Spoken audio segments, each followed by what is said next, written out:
For decades, Eastern India has been at the heart of India's industrial story, with its steel and mines, ports, and most importantly, its people. Across the region, infrastructure, manufacturing, technology, education and skills are coming together to create a new growth engine. And this transformation matters to the entire country, because India's journey towards Viksit Bharat 2047 cannot be complete without a Viksit East. That was the idea behind Times Network Eastern India Growth Summit 2026, where policymakers, industry leaders and educators came together to shed light on how the Eastern India story is unfolding. The East has historically been the steel spine of the nation. Let's have a look at how steel is shaping a future of scale, sustainability and self-reliant manufacturing in this conversation with Ashish Beriwala, Director, SRMB Steel. I want to start by asking with respect to legacy, right, Ashish? We were talking about how it all began 75 years ago. That's really a big history. In fact, SRMB has gone through different sorts of revolution as far as Kolkata is concerned. Now, I would like to ask, how did it all, the thought appear for your grandfather, and why did he bet on steel? Yeah, good evening to Times Now viewers. Thank you so much for this opportunity. I would say our founder, my grandfather, late Radhakrishanji Beriwal, he was a great visionary. Yes. And post-independence, one of the key requirement was to build infrastructure in the country. And no country can build without the core sector being, core industry being developed. So steel is one of the most core industries that is there. And I believe that was this vision wherein this core industry has to be strengthened. And he tried to do his bit. Those days were difficult, less resources, lot of struggle, but hats off. And he had this vision, and we are trying to build on that vision today. But I would also like to ask you that, you all never took out of the headquarters as far as Kolkata is concerned. Yes, you are doing tremendously well, but why is that so? It's a matter of pride for us. Frankly speaking, I see no reason or no obstacle wherein, we should grow. We shouldn't grow from here. To be very honest, we are very excited. We believe that now the economic progress is further getting strengthened from here. India in general and Bengal in particular. So Kolkata as a headquarter is great. Right. I mean, that's a very good bet on Kolkata is concerned. Now, since you were talking to us about the growth, right, let me also talk about the next phase of growth as far as SRB is concerned, the turnover. I'm talking about nearly 2,500 crore, which you expected to double, at least over the next 3 years or so, or quadruple over the next 6. Now, as you embark on this significant expansion, we would like to see what are some of the biggest constraints as far as steel industry is concerned. So I would say just it is more enabling environment probably. Okay. We are looking at slightly better support in terms of infrastructure, in terms of more favorable, conducive support. Right. Already support is there.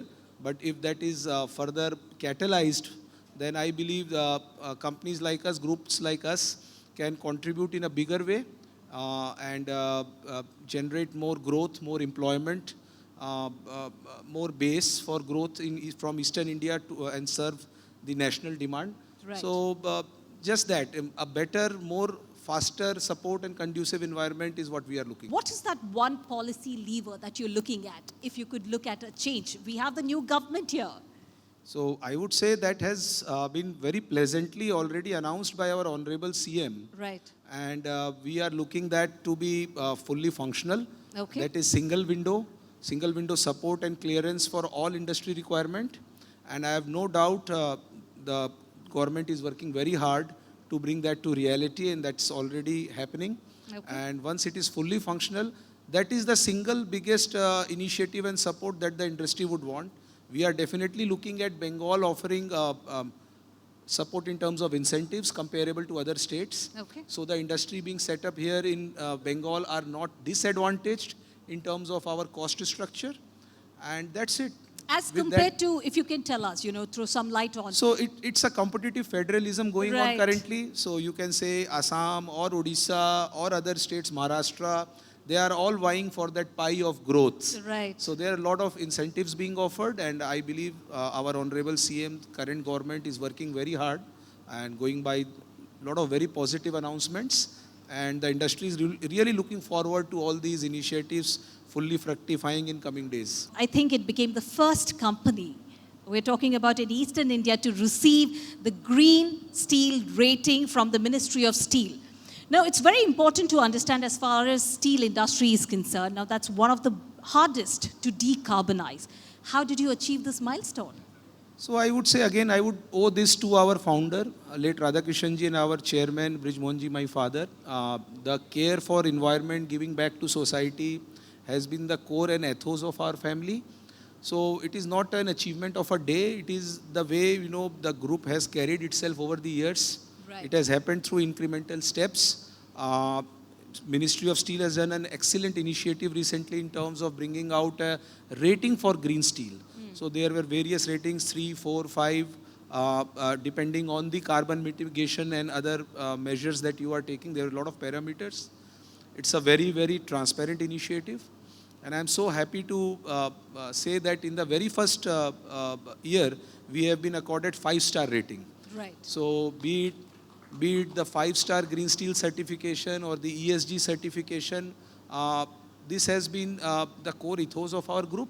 And going forward, we are really trying hard to work towards full carbon mitigation. That is, in fact, one of the aim that we have taken up. Okay. There are technological constraints, but we are sure in the coming years, with the technology on our side, we will be able to achieve that goal also.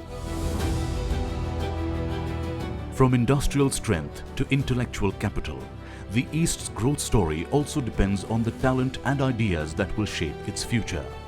Professor Dhrubajyoti Chattopadhyay, Pro-Chancellor, Sister Nivedita University, envisions a future where education and innovation power that transformation.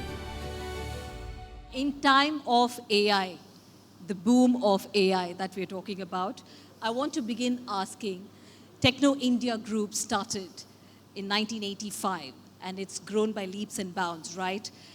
Now, educating over 1 lakh students, now that's really a big number and huge feather to the cap. Looking back at this 40-year journey that we're talking about, what was the core philosophy behind building a multidisciplinary education powerhouse? Yes, for this I can tell you a little bit story of this. You know that when the Techno India University started, Techno India Group started its journey, it started in a garage with 10 students and 1 computer. So at that time, you know that in 1995, people are very scared of computer coming into losing the jobs and everything. So there are a lot of protests and everything. Right. But the founder, they thought that why not we take this challenge and try to start computer training. Right. So that's just start, So from 10 students, right now, as you said, it's 1,40,000 students. So this is something which is in 42 years, what we could get it. I want to understand how has Sister Nivedita University redefined modern education to ensure that these graduates are ready for AI-driven job market? We never had AI as one of the most focused thing in our mind. We want to make the students as cross-disciplinary as possible. From the very beginning, when the Sister Nivedita University started in its journey in 2018, the university started with all different types of subject areas. And that subject areas, that starting from performing arts to history to engineering. So everybody said, oh, it's an engineering college. But we wanted to put this particular thing to know everybody. No, we want this as a place where the students can offer anything. And you know that from the very beginning what we tried, and which I think one of the reason for our success is we have given the options to the students. At that time, the choice-based credit and all those things are not there. But our philosophy is that to give the students any choice. So the students in engineering, they can take one of the subject as dance. So normally Right. what we say, science students will have only science subject, art students will have only art subject. But no, it's not like that. We have the engineering students, number of engineering students opted for music Possibly and dance. that's also because it's uncertain times that we live. Now that you said dance is also something students will have to pick up. You know, India is talking about how Gen Z thinks, how Gen Z works, right? And we live in that society today. Having said that, Yes. do you absolutely. try and, redesign your modules to ensure that the Gen Z actually follows what they want to do? And yes, of course, do they have a future there? Absolutely. Because this is what we always have to change. That's why I said the pedagogy of education is one of the most important.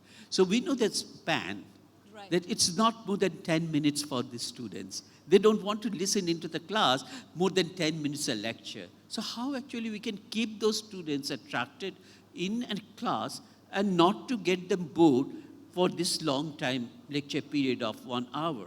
So there, the students are going to get into the different types of, say for example, in the class there is a component where they are going to have quiz contest. In the class they are going to have this component of how actually you can develop some sort of models, how you can develop your the group discussions and all the different things, so that the class is actually a composition of lot of different types of activities. It's not only the lecture, it's not only a one way, but it's a two-way. We think that in this particular Gen Z time, it is not the knowledge, these informations are available, but you have to do what these informations, how they are interpreting, and what are the different problems they are facing with that information. So teachers, we the teachers, we have to be facilitators. And we have to help them to understand that. We have to help them to ask questions. Now, if you really look at certain examples, right, I mean, it is stereotyped. Whether it's the Gulf or Dubai, they say it's a little Kerala, or the United States, they go on to say you have more of Telugu-speaking population. So how do we bring that talent back to India? Here also, certain very important government policies are helping us. Because the government policy right now is allowing to have the faculty members who are actually working there, who are of Indian origin, to spend couple of months in the country, and for them special type of allowances and other things are actually being announced. So we try to avail those things, and also to find out the different types of grants from the government and non-government areas, so that we can bring that different, as you are mentioning, the professionals from different countries, and bring them over here, give them, the students, the first-hand exposure that this is what is going on and these are the things, and that itself, I am very happy that you raised this particular thing. Right. And this is one of the successful program what we have. Well, I hope so. It's going to become a game changer as well as far as Eastern India is concerned. Well, thank you for this insightful conversation, Mr. Chattopadhyay. The Times Network Eastern India Growth Summit 2026 brought together leaders shaping the region's growth story. As the East looks to build the skills, talent and leadership to meet the demands of a rapidly changing economy. The summit's theme is unlocking the potential of the whole of Eastern India, not just Bengal alone. In your view, is the region's biggest constraint today? Are we looking at capital? Are we talking about infrastructure? Or is it people? Mr. Pankaj. In my opinion, people is most important, because people means, I mean to say, the development of the people and the progress of the people. The history of Eastern India is the intellectual capital of India. If you go to the history, lot of scholars, writers, poets, academicians, fighters, leaders, all are from Eastern India. To name a few, Ishwarchand Vidyasagar, Bankim Chandra Chattopadhyay, the list will go on, will carry on. So I disagree that capital or investment is but obviously people is most important. Okay, right. I mean, Mr. Bidyut, what do you think about it? Like Mr. Pankaj pointed out, that capital, infrastructure, people, all of this put together is a problem. But I think this problem has existed for quite too long. And today we sit here across the stage talking about how other states are emerging faster. When can we see that growth? Now, my point is that we are talking about the emergence of the West Bengal or the state with the help of human capital. So that means the economic development, which is directly related to the people. And the people will determine that how my state will grow fast. Okay. Because it is in terms of leadership. Number one, who is giving the leader. Second point is how he is motivating his state people in terms of developing the infrastructure, developing the skill, developing the innovation like that. And the third point is that which are the parameters required to develop a state faster in terms of human capital. Because without human capital, no one can develop. The human capital is the ultimate point, the key factor to developing a state in terms of economic growth and in terms of infrastructure level. Okay, if I can take that question to Major Dr. Harsh Kumar, what are your thoughts on that? Where exactly, as far as Eastern India is concerned, where do we lack? Are we talking about capital? Are we talking about infrastructure? Is it the people? मैं तो ये बोलूँगा आपको कि आप ये देखिए कि हमने कहाँ से सफ़र शुरू किया था और अभी हम कहाँ पहुँच गए हैं और आगे ये सर ने बात सही करी but I don't think the political leadership affects your standard of education if the academicians are cautious. Who is stopping you to having MOU with other universities, with other states across our country? Our country is so big.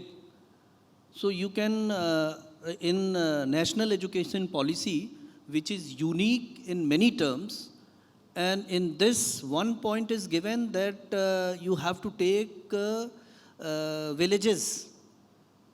So why don't you take villages? अभी तक किस university ने ऐसा किया है कि जिन्होंने 4-5 villages अपने पास लिए हैं, वहाँ के मैन पावर को आप ट्रेन करिए. You have to go there.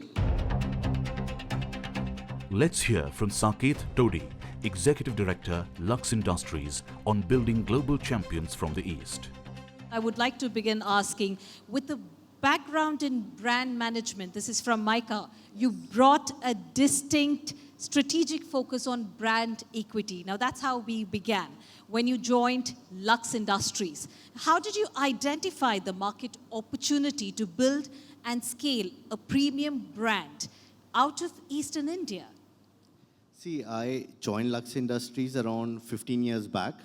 Right. And then there was a need in the market that the market is moving towards premiumization. And then we thought of starting a premium wear brand called On. And there has been many other companies who have been trying to enter into this segment, but none were able to survive because of an existing brand which is very well known in the market. And that brand has been there since 1995, and it's an international brand. So there was no one to give them a competition. But then when we came in with this thought and the brand that we would start off with a new premium segment, and that time we roped in Shah Rukh Khan as a brand ambassador. Right. And actually he was the one who gave us the name On. Okay. Because he was What was the thought behind On? That everyone energetically, through his mind, through his body, should always be ready to wear the product on, should always be on while wearing the product on, that okay. They are physically and mentally absolutely ready. And he had the thought that once a consumer would wear this brand product on, they should not feel anything less than wearing an international brand. A premium is what you're saying. Yes, that should be the quality of it. Absolutely. You were just telling us about it was survival for the others. Yes. What did you get right?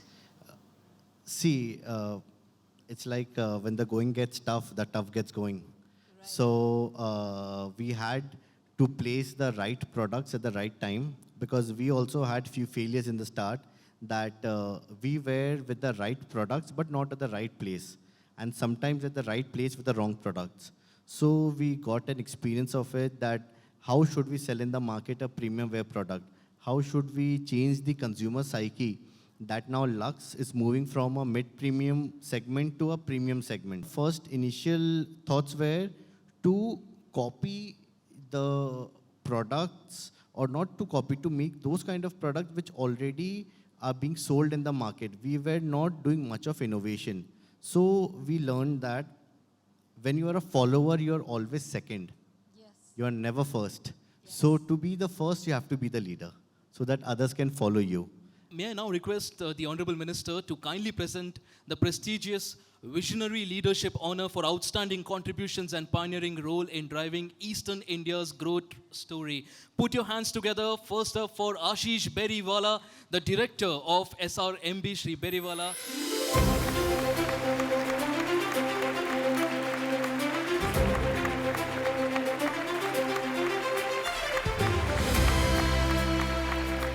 All right, moving on. Next up, let's also invite one more visionary leader, Professor Dr. Biswajoy Chatterjee, the Vice Chancellor of University of Engineering and Management.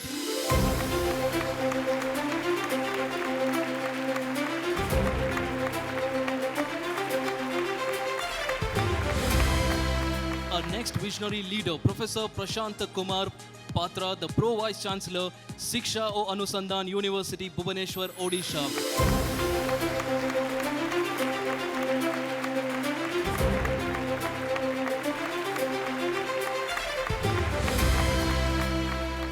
Next up, Simarpreet Singh, the Director of GIS Group.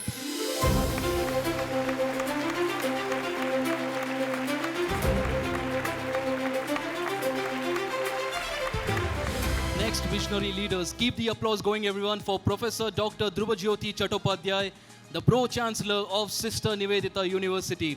In fact, Professor Chattopadhyay was also the founder Vice Chancellor of Amit University, Kolkata.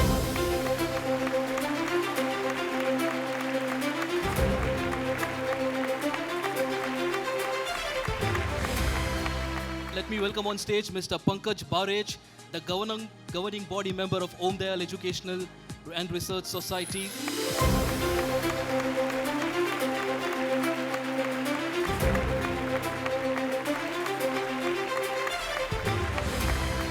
Next up, let me invite on stage Major Dr. Harsh Kumar, the ex-secretary of NCRT.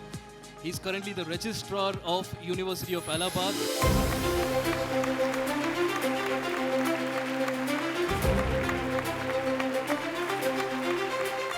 During the Times Network Eastern Growth Summit, we not just are giving a platform to industry leaders to have a conversation, but we are also honoring them for powering the growth of Eastern India with the Visionary Leadership Honor. And to receive this honor from the Honorable Minister, let me call on stage Aditya Vikram Birla, the Chairman and MD of the Cosmic Birla Group.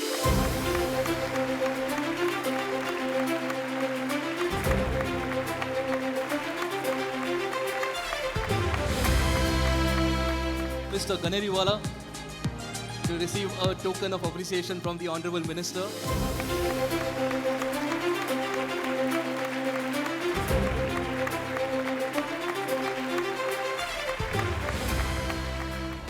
The event witnessed government representation, with ministers of West Bengal gracing the stage to highlight the growth trajectory the state is going to usher into. Today, we are here to discuss and deliberate a new story of Bengal, a change story of Bengal. Your theme of this summit is named as growth. So we, the ministers of this new government, is constantly working to take this state from a negative growth to real growth. Historically, West Bengal has been one of India's leading industrial centers. Today, we are entering a new phase of growth driven by innovation, advanced manufacturing, sustainability, and inclusive development. Our government believes the industrialization is not merely about setting up factories. It is about creating jobs, strengthening infrastructure, empowering communities, and ensuring that growth reaches every part of the state. Our vision is to make West Bengal one of India's most preferred destinations for investments.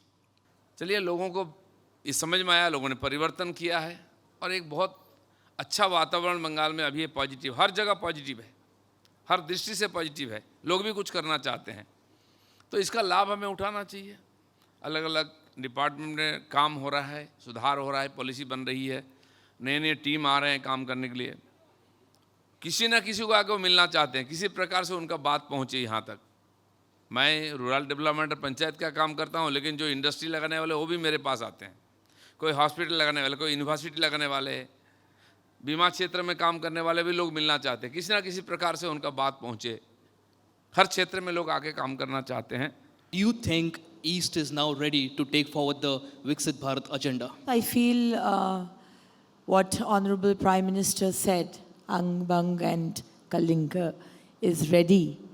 I think East has a major role to play, and Bengal has a major role to play. And not only today, after independence, it was Calcutta for some time, which was the capital of the country. And all these years, because of mismanagement, misgovernance, I think we went back probably 100 years. But now that in the major all eastern states, we have BJP ruling, I think we have a long way to go, and Bengal has a major role to play. From policy to education, the summit moved to an important pillar of Eastern India's growth trajectory. Professor Prashanto Kumar Patra, Pro-Vice Chancellor, Shiksha Anusandhan University, Bhubaneswar, Odisha, had an insightful discussion on adapting modern higher education to artificial intelligence and technological revolution. Thank you, Professor Prashanta Kumar, Pro-Vice Chancellor, Shiksha Anusandhan. We're going to begin talking about, as far as Shiksha Anusandhan is one of the only 4 Indian universities, we believe, in a global reputation ranking. Now, what does that recognition mean for you all, especially coming out of Bhubaneswar rather than traditional metro hub? We are there, but see, when IITs and IIMs are competing with various ranking, NRF, Times Higher Education, QS World Ranking, we are also there. But it is fortunate and we are proud that among the IITs and IISc, we are also 4th university to be there. And if you consider the NRF, we are in the 15th rank of university, but in the Times Higher Education in 801 to 1000. And also in QS, we are in 1000 to 1200 rank. So what does it mean? Means we do our constant approach towards research, patent filing, publication, and collaboration, and joint project, etc. And we go for the experiential, evidence-based research. And what, as a university, we contribute to the society. So societal help is there, and societal recognition, it means that we are proud of it and we are keeping it through various process, because it is a multidisciplinary university. If you see, we are having 22,000 students, and there are 2,200 more than faculty members, where if you see the girl students are 52%, and That's the girls, women employees are 42%. So we give education priority also, and not only that, only the education value to the contribution to the society. We have agriculture college, we have medical college, healthcare, public health system, and we have veterinary college to the animals, to take care of their health. And we have nursing, pharmacy, we have law, we have management, and just contribution to the society as a university will give it back. Well, absolutely. In fact, you were talking about a multidisciplinary approach. But I also want to understand, what does this mean as far as education growth is concerned for Eastern India?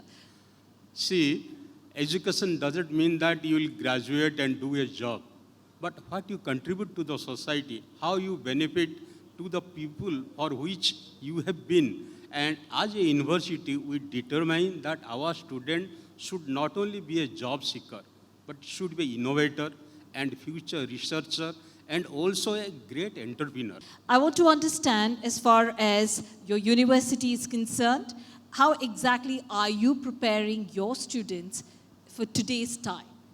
Yeah, see, AI, as my previous speaker has told That's the buzzword. I mean, we cannot really escape that. Yeah. So AI is artificial intelligence. One sentence I will tell: use your natural intelligence to control the artificial intelligence. Never allow AI to control your natural intelligence. We are the human being. See, AI has got different aspects. You can be expert in AI content development. You can be expert in AI coding. You can be expert in AI software development. You can be expert provided you have the likiness towards technology. So students should be motivated by the faculty members, by the university, that we have a feeling that AI is coming not only as a burden, but helping a tool to each other. Enabling, yes. Yeah. Very well said. In fact, you did speak about the various focus sectors here. Moving on beyond academics. Now, I understand Shiksha O Anusandhan has built out fairly large healthcare footprint. Now, this is serving Odisha and Eastern India as well. Now, what was the thinking behind a university taking on healthcare delivery at that scale? When we started the medical college, and in 2007, what we did, that we decided that let us help to the poor public in the state of Odisha. So we provide a tertiary healthcare system where the outpatient is free, no bed charge, nothing, and the very nominal rate for the patient for any critical operation. If you find not only the students or the public of Odisha, but also public from different neighboring states, Assam, West Bengal, Bihar, Chhattisgarh, they used to come, and we are serving to the public and taking care of their health at a very low cost.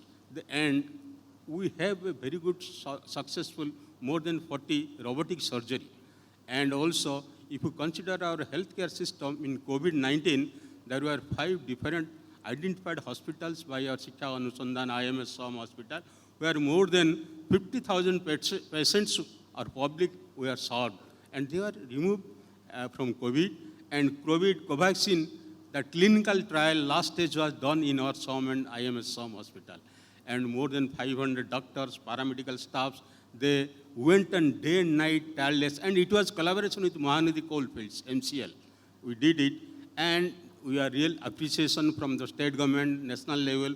When you enter into the building of IMS SOM hospital, you find that what a huge rush is there. Because of a free, almost free, nominal rate and guaranteed service. Determined as a university to give a good service to the public with a low cost so that the life of the human being is safeguarded and it can survive. Well, thank you for this conversation, Professor Prashant Kumar. Thank you. From education policy to talent-ready ecosystem, the summit witnessed Professor Dr. Biswajoy Chatterjee, Vice-Chancellor, University of Engineering and Management, Jaipur, shed light on engineering, the next infrastructure boom. You know, it's fascinating the fact that the governments are now coming forward and talking about it. But the reality is, we talk about Viksit Bharat, we talk about the Viksit East India as well. But the reality is, do we have the pipeline and do we have the systems in place to actually have local talent that powers this development? See, we are never short of local talents as far as Bengal is concerned. That was never a problem, never ever a problem. Because see, if you talk from, say, academics point of view, I'm an academician, so it is I should say, it is quite obvious for me that I will go a little bit into marks, though marks do not play the role in real life. I know that very well. But being an academician, I will do it a little bit on marks basis. See, if you study the competitive examinations, just the competitive examinations, you will find Bengal stands in the 7th or 8th position. True. Now, if you look into the competitive examination marks per capita basis, then you find suddenly Bengal comes to 3rd or 4th position. So it is never a short of talent. I will give you an example. Say, for example, when you think of a company which was building fans. What is that company doing now? It was building smart homes now. Till the last year, it was building smart homes where somebody is telling through its phone, control the speed, control the light and things like that. What is it doing now? What will it do now? It will be building automated homes. Automated homes in the sense that it is going to build a system where the light, fan, speed will be automatically controlled depending on who the person is, what his age is, what his health condition is, what his preference is. So the company now needs a technical manpower. Can you ever imagine that Bengal does not have that technical manpower? There's plenty. Bengal is serving all across the world. And the number of people going from Bengal and doing this technicality across the world is absolutely uncountable. So there is no shortage of manpower. It is only about channelizing the manpower with the proper strength in the proper domain. Usually when I talk to academicians, you talk a lot about industry collaborations and policy support as well. And I don't think you would get a better opportunity than have the Honorable Minister listen to you. Any particular policy support that you would seek from the government? Because you work in the space of automation, humanoid robots, artificial intelligence, and it's really becoming a domain that is dominating technological space. So in that regard, any particular policy support that you would request from the new government? See, there is this 6G thing that has come up. Now, I'm sure that many states across the country, they have picked up 6G in a big way. So at UEM, in our Jaipur counterpart, we have already collaborated with the government in terms of 6G. In Bengal, we are looking forward to it also, that if we can do that, if we can do 6G collaborations, then definitely we are in a position to provide proper manpower and provide proper technicality to the industry, through which more automations can be done, more work into IoT can be done, more work into AI can also be done. Just do you think it's time now that we start re-looking at our syllabus across the board? Because a lot of students do not even know the job market that they will have after they graduate. So how do you prepare your students for it, and what are the sort of courses that you think will go out of the picture? See, the thing is, if you talk about coding, if I go to the class and start teaching coding with syntaxes now, it is not the students who will question me. It's my conscience which will first question me, that am I doing the correct thing? The students already know that AI can do it better than me. Any AI can do it better than me. So am I doing the right thing? I will never do that. If I go to the class and if I teach them coding, then the first thing I will think of is, I will think of a hospital. You are designing a hospital management system. If you give, say, 2-3 lines of prompt to any coding, say Claude, 2-3 lines of prompt to Claude and tell it that design a hospital management system, Claude will design that. Now, wherein my role comes in and wherein the human role who is building it comes in. The role that comes in is the human will have to judge that this data of patients, whether I will keep the entire data of patients to cloud or I will have to keep a little bit of system in my own server. That decision has to be made by a human. How much of the data of patient should I keep in my own server? You know why? Because again, the edge cases, sometimes internet may fail. Then which part of patient data should still be working even if internet fails? Human being will have to judge that and design the system accordingly. My college needs an LMS, learning management system. If I tell Claude to develop a learning management system, 4 or 5 lines of prompt, the learning management system will be designed. I, as a human being, will have to think whether the flow is correct, whether a student who is clicking on it gets proper access through a proper flow, or it is taking more time. Accordingly, what change should I do? What should be the colors of the buttons? The colors of the buttons, how should it vary? Something which should not be clicked should be red colored. Something which can easily be clicked should be green colored. That decision, human being, that architecture, I'm trying to give you an example, that architect is still needed. Coding can be done, but how the code flow will be there, how the codings will be actually placed, how the codes will be placed, how the modules will be placed, that architecture is in the hand of the students, right. And I will have to teach that.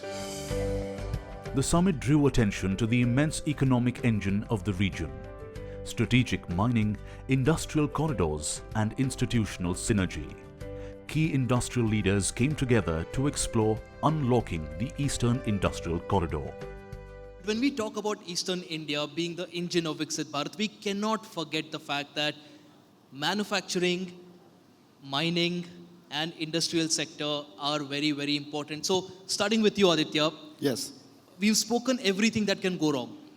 Now, let me bell the cat using you here. What's the biggest problem you see today in the East? Because I've got 2 experts here, manufacturing and mining. The biggest problem when let's dive into the issue straight away. The biggest problem from an industrial perspective that we have is, over the years, I think when I'm addressing this issue, it has to be a 40-year-old or 50-year-old issue that we are carrying on. Hopefully things will change now. But the issue starts with the lack of, skilled people, right? The manpower. Also a long handle in terms of, holding on to the credit facilities that you get here. So if you're talking about a bank here in the localities, you're talking about a delegation of 50 to 100 odd crores. The moment someone like an SBI also wants to, say, give you a hunting limit for 500 odd crores, they have to go to the HO. Away from that, then you have land policies that are not really up to date. So you have to wait for conversions as well as mutations for, obscene number of months. Along with that, there's no clarity in the redressals that have to happen in the states that have grown through one window, where here you have to jump from one point to the other.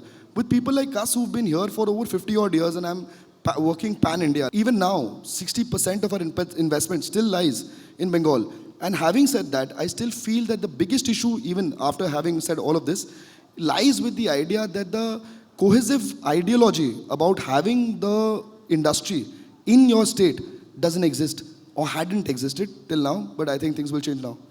Right.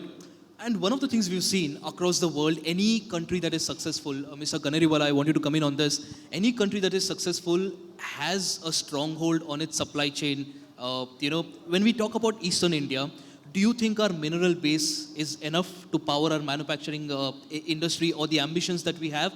If not, how long is it going to take till we reach there? My first thing is that you need mining first. When mining is there, abundance mineral is there, then the technology, then the manufacturing comes. So mining, like we have abundance of coal.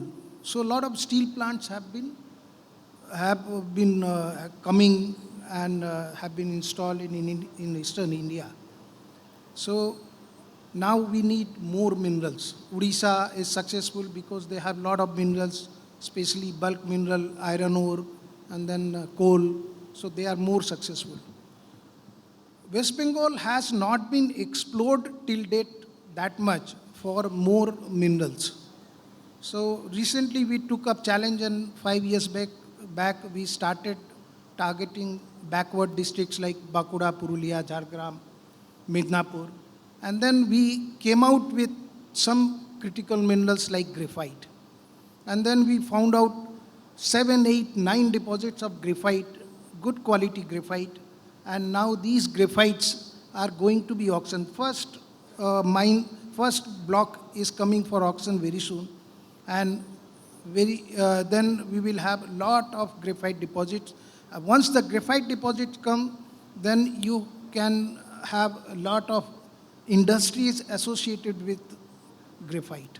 Throughout the eastern region over the last 5-10 years, even Bengal now has a new government, have you seen a change in attitude towards how governments are now finally willing to accept industrial leaders and welcoming them? I have met Mr. Honorable Minister Tapas Rai 2 times. And they have called us, and now they are coming out with lot of scheme. You said, he told plug and play. A lot of people have not understood. But it is a Vavya scheme which is coming up. Any private player having 25 acres of land and more than 25 acres of land can develop this, and government will give an incentive. They can make an industrial park, and any player, any company who is interested to invest in West Bengal can come, set up their industry and do this. So all these initiatives government is taking. Now the environment scenario is changed. So people are asking, people are ready to invest. We are getting a lot of offers from outside, and we are providing technology. Why not develop West Bengal? We are going elsewhere, everywhere. We are working pan-India. We are working in northeastern state, a lot of places, in rare earth deposits everywhere. But we are committed to develop West Bengal. All right, and Aditya, before we wrap, your views on that. Have you seen a change in attitude of the governments in East now that you have the change in There's a guard? massive change. I think, I'll just start this statement by saying Rome wasn't built in a day. Perceptions are always followed by execution. We have only seen 5 or 4.5, 5 months of this government being there. But even then, I'm telling you someone from a singular perspective from my end, we were about to shift our HO from Calcutta, which has been here for the past 50 odd years, to Bombay, because we've been spread across the nation. But however, we've now realized and decided to keep the HO here and build on the investments that we want to do. We were about to invest somewhere around 6,500 crores pan-India over the next 6 years. And now I'm in talks with the government to invest the entire amount here in Bengal. Mining and industrial sectors are very important, not just for East India, but also for the Viksit Bharat agenda. Thank you so much. Thank you so much. Thank you.